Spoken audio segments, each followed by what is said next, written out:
recording at this point. Okay, so that was review. Let's try some new stuff here. Suppose that I now want to take this thing that we wrote for member list, and I want to use it to store frogs, because I have a frog collection. It's kind of weird. Yeah, well. Okay. So what would I do to this thing to make it frog list? Change variable names.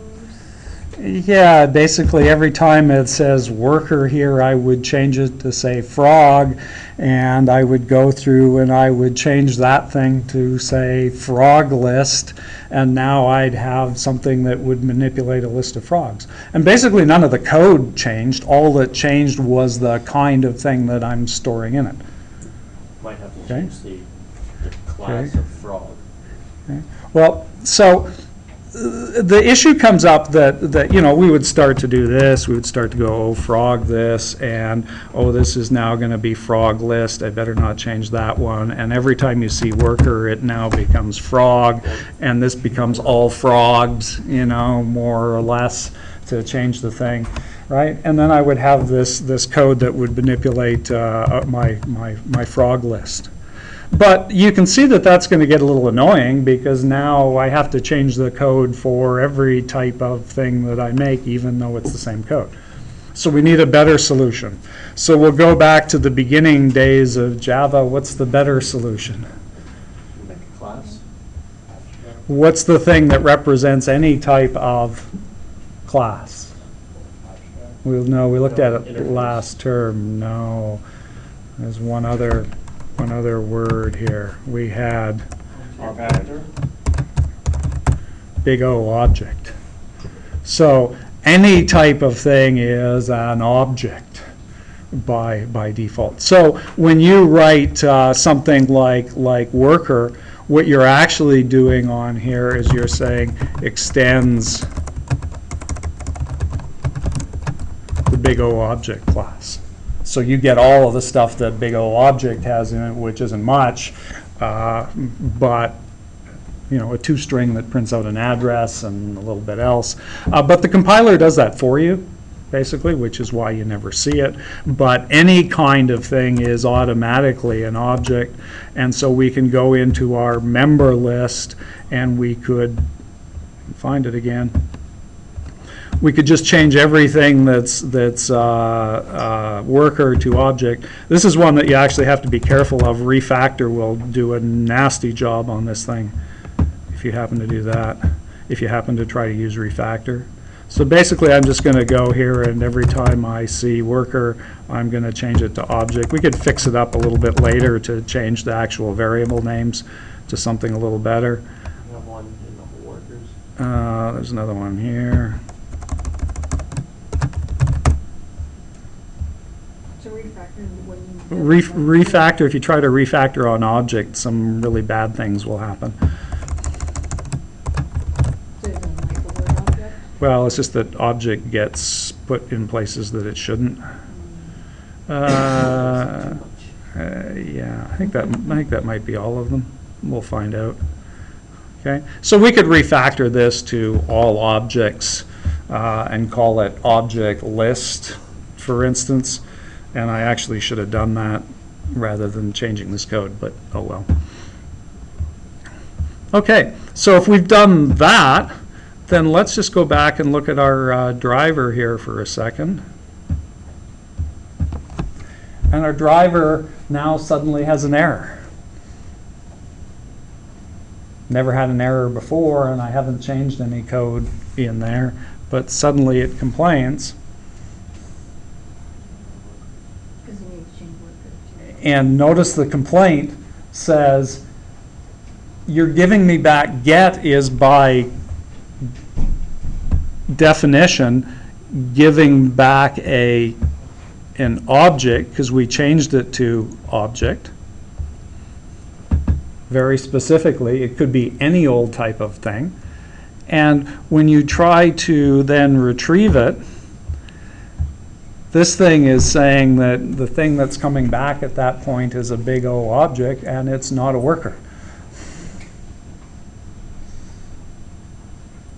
Do you remember what we had to do?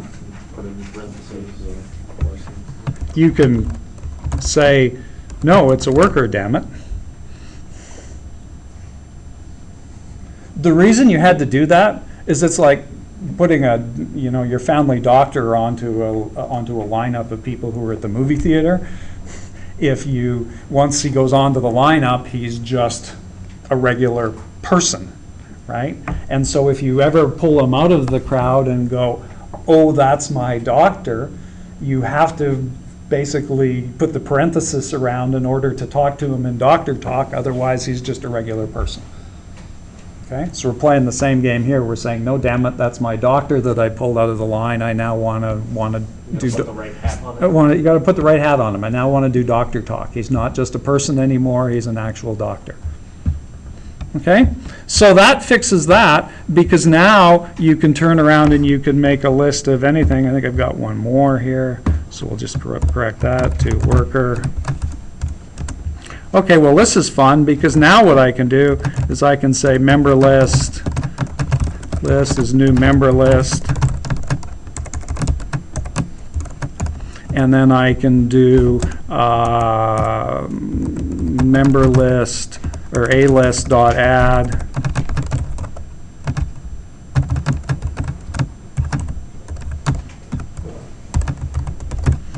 some frog from my collection. And now that works just fine. Sorry, I guess I should call this frog list.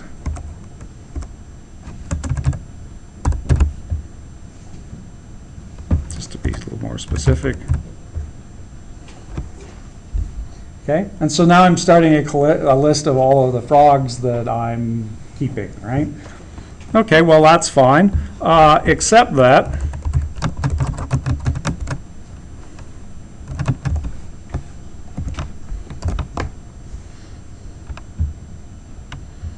oh, look, I can keep a list that not only contains frogs, but it can also contain other things.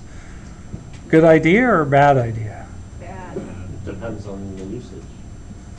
Most of the time, you probably wouldn't want to do that. I keep saying if you've got a CD collection, I guess nobody has those anymore, but if you were to have one, you probably wouldn't want to stuff your pet frogs into the middle of the CD collection because they would just dry up. So probably not really a good idea. So normally you want to keep your frog list and your CD list separate all the time.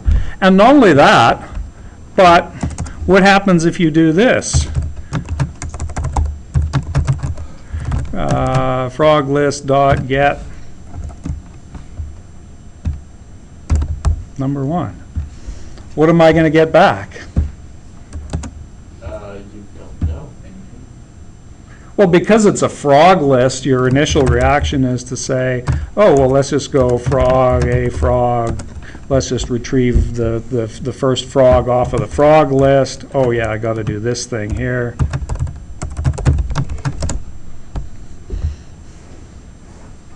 Okay, so I'll do that, and if we run this thing,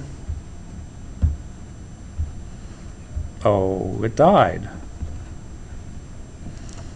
And the reason it died is it says the thing that's coming back is a worker, and you can't change a worker into a frog, which makes perfect sense. Unless you're living in a fairy tale. Yeah. Or you're a witch. Okay, so the problem here is that this add can happen accidentally at any time in your program, and it will accept putting a worker onto your frog list, and it's not until a very long time later where you come back and say, oh, now I'm going to go through all my list of things and print out a list of all of my frogs, that the program dies. Okay, so it doesn't die when you put the worker on. It dies way later, and now you can't figure out where in your program somebody accidentally put a worker on the list when they should have been putting frogs on the frog list. Okay, so you've got a major debugging problem to try and find that. And that's the problem that they had in Java up until whatever it was about Java 1.5. Okay, is that you had to be very careful that you put the right kind of things on. Now, in fact, there's a test that you can do. There's a instance of keyword.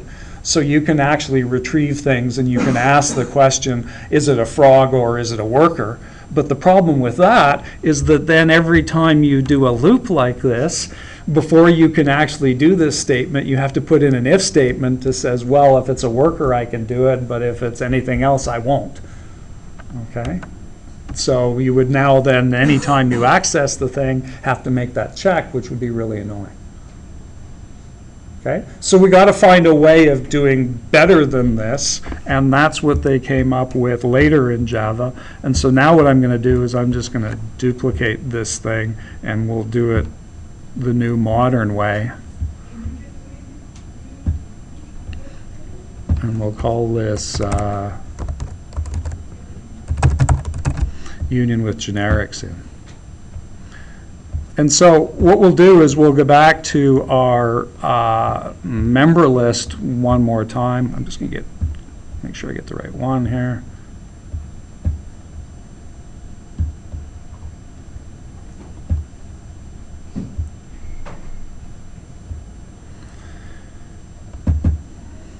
Let's go back to our member list.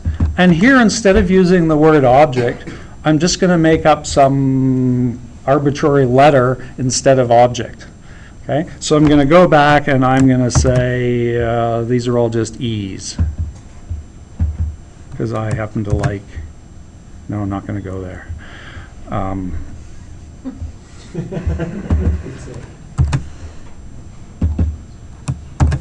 missed object There's another one there. So we're doing the same thing we did before, except I don't happen to have an E class. There's another one.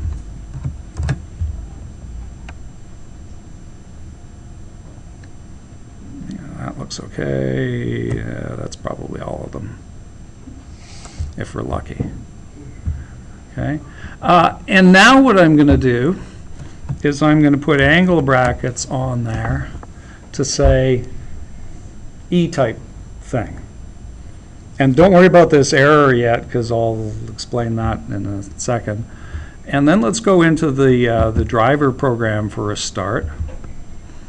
And in the driver program, what I'm going to do here is I'm going to add our familiar angle brackets, only now I'm going to put in the word worker there.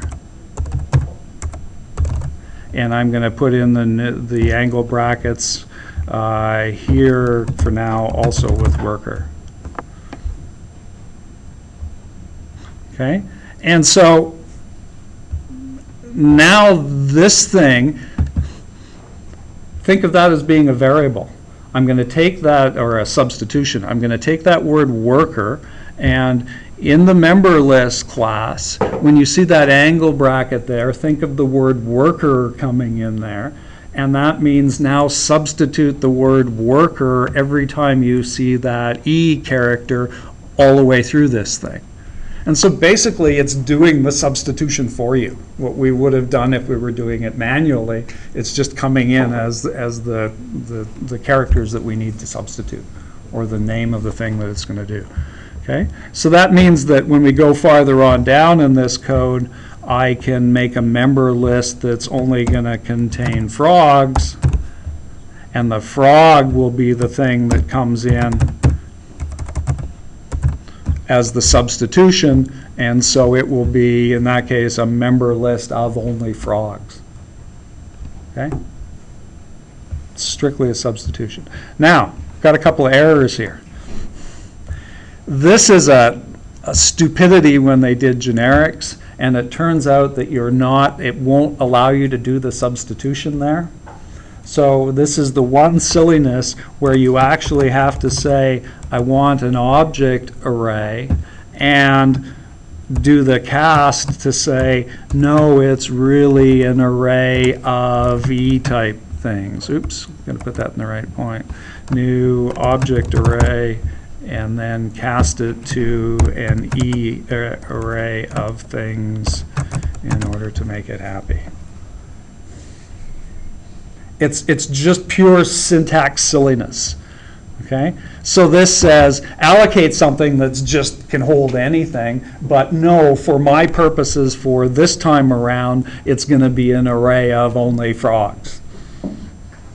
Okay? So it's a little bit of silliness, and so we'll do the same thing here. We'll change this to an E array of only that type of thing, and change that to object. And hopefully that should clean up all of my errors. Don't worry about this thing. That's just a warning that says you shouldn't really be doing that. And I'm going to say, well, yes, I'm okay with it. Okay? And if we go back into member list, now look what happened. Our code is perfectly fine until we get to this point here.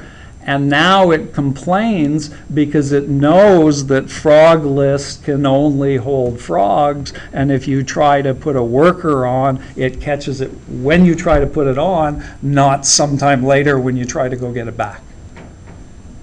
Okay, so we catch the error exactly at compile time rather than something that dies at runtime, which is a big benefit. So now you can't do that anymore.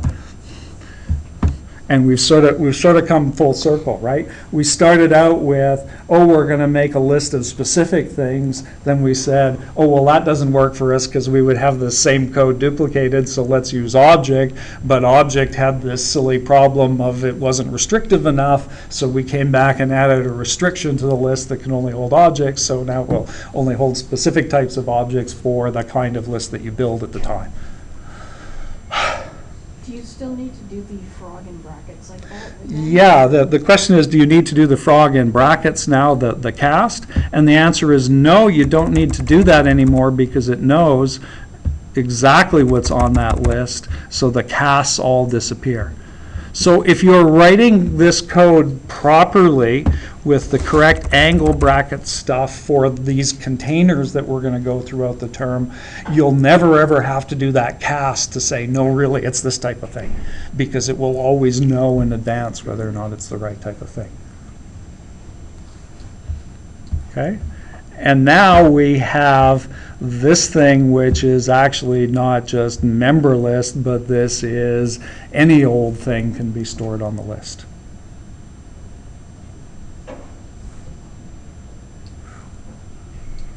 Questions about that? Because from now on, this is the way that we're going to write all our code. We're going to always be putting things into these containers of things, and so we'll always try to restrict them with that angle bracket notation. The angle bracket notation, as we're using it, is pretty easy. There are some really weird things that happen if you start using a lot of this notation. There's all sorts of extra things like stars and question marks and regular expressions and fancy things that happen with this. Okay? Now, a point about programming languages, just out of interest sake, I mentioned this to somebody the other day in the lab. If you look at new programming languages that are coming out, two of the competing ones, there's one from Google called Dart. And in Dart, what they've done is it's a bunch of people who've said, I'm tired of Java being so restrictive and wordy and making me say exactly what I mean all of the time. And so Dart relaxes all the restrictions, sort of like Python does, and it's moved in a Python direction of, oh, well, it doesn't matter, you know, integers, strings that look like integers, whatever, they're all the same sort of thing. Okay? The problem with that is that if you relax the restrictions, every once in a while you get caught by doing the wrong thing when you're expecting it to be something else. And the problem with that is that those types of errors, when you're using the wrong thing, can be very, very difficult to find. Okay? So we've got people in the restrictive Java environment saying, we need to find a way to loosen these restrictions. We'll come up with these new programming languages. And even in Java, this auto-boxing stuff that we looked at last term that says, well, I know it's supposed to be a big I integer, but you can throw in a little I, native int, and it'll just magically work. All of that sort of magic. Those things are trying to relax the restrictions so that programmers don't have so much overhead. And that's what Dart is doing. Interestingly enough, I saw a thing from Facebook where Facebook has been using, I can't remember whether it's JavaScript or PHP largely in their organization. And guess what? The problem they're running into with their programming language is that when they start doing really big things, they're getting instances where the wrong type of thing is accidentally being used because there aren't enough restrictions. And so Facebook is making a programming language that goes in the other direction, that takes something that was really easy going and starts to say, we need to make it more restrictive because there's too many errors going that way. Okay?